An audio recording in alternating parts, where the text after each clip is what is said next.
नमस्कार मित्रांनो, स्वागत आहे तुमचं आपलं यूट्यूब चॅनल व्हीजी क्लासेसवरती।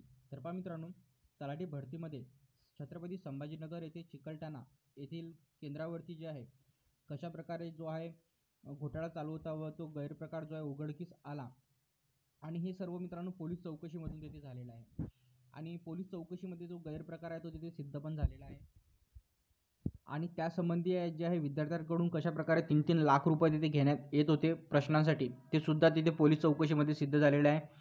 परंतु आपले जे फडणवीस साहेब आहेत त्यांना त्यासंबंधी कुठले ठोस पुरावे पाहिजेत देव जाणे। तर पहा, या व्हिडिओमध्ये आपण त्या संदर्भात सविस्तर तिथे माहिती घेणार आहोत की नेमका तो जो गैरप्रकार आहे तो कशा प्रकारे तिथे त्यांचा चालत होता, कशा प्रकारे एका विद्यार्थ्यांकडून 3-3 लाख रुपये घेण्यात आले प्रश्नांसाठी, प्रश्न पुरवण्यासाठी आणि त्यामध्ये जे आहे सेंटरवरती जे जो स्टाफ कार्यरत होता त्यांच्याकडून सुद्धा ते की त्यांनी कशा प्रकारे त्या गैरप्रकारामध्ये जे त्यांचं कनेक्शन होतं। तर पहा, ही सर्व बातमी आपण या व्हिडिओमध्ये घेणार आहोत। तर पहा, सुरू करूया आजचा आपला व्हिडिओ। तर पहा मित्रांनो, तलाठी सर्वात आधी जे तलाठी भरतीचा हा जो काही घोटाळा झाला, हा याचं जे कनेक्शन होतं ते मंत्रालयापर्यंत तिथे आहे मित्रांनो। मंत्रालयापर्यंत ते कनेक्शन तिथे उघडकीस तिथे येत आहे हळूहळू आणि ते जे आहे आता बघा नेमकं कशा प्रकारे, तर बघा तलाठी परीक्षेत जे आहे घोटाळाबाजांचे जे रॅकेट अजूनही सक्रिय आहे आणि आता थेट परीक्षा केंद्रात उत्तरे पुरवले जात असल्याचे समोर तिथे आले आहे मित्रांनो।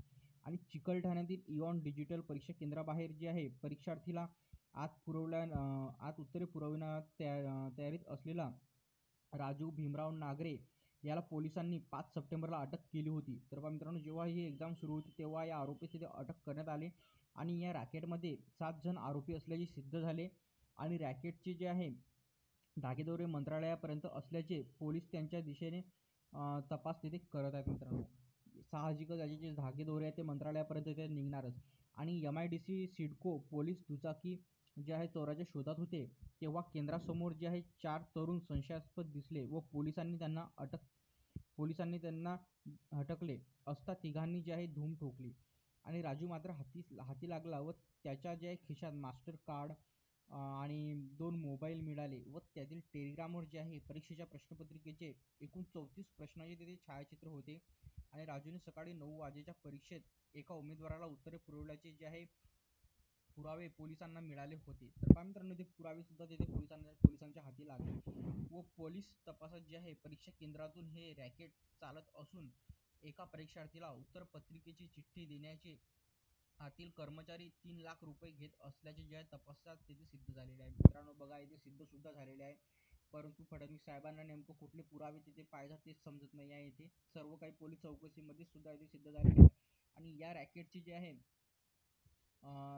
जी व्याप्ती आहे मोठी असून अजून 6 आरोपी ची नावे समोर आलेली आहेत व अटक केलेल्या आरोपी विरुद्ध जे आहे ते जिल्ह्यात 2019 मध्ये परीक्षेत घोटाळा केल्याप्रकरणीचे गुन्हा सुद्धा दाखल आहेत। तर पहा मित्रांनो, जो आरोपी यामध्ये पकडलेला आहे त्यामध्ये 2019 मध्ये जी तलाठी भरती झाली होती तर त्यामध्ये सुद्धा त्याने गैरप्रकार केल्याचे त्याच्यावर आरोप आहेत मित्रांनो। तर पहा, अशा प्रकारे जे आहे इथे सर्व काही ते सिद्ध होत आहे आणि अटकेनंतर आरोपी नागरे बघा इऑन परीक्षा केंद्रात एका कर्मचाऱ्याच्या मदतीने परीक्षा केंद्रावर उत्तरे पाठवत होता व उत्तरपत्रिका पाठविण्यासाठी एका विद्यार्थ्याकडून 3 लाख रुपये घेत होता व नागरेच्या मोबाईलमध्ये या कर्मचाऱ्याचा नंबर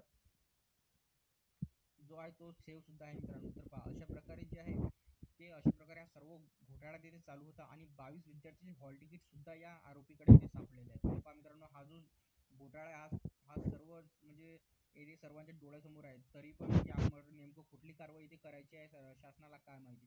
तर पहा, अशा प्रकारे जो आहे हा व्हिडिओ आपण थांबवता येथेच भेटूया पुढच्या व्हिडिओमध्ये लवकर। धन्यवाद।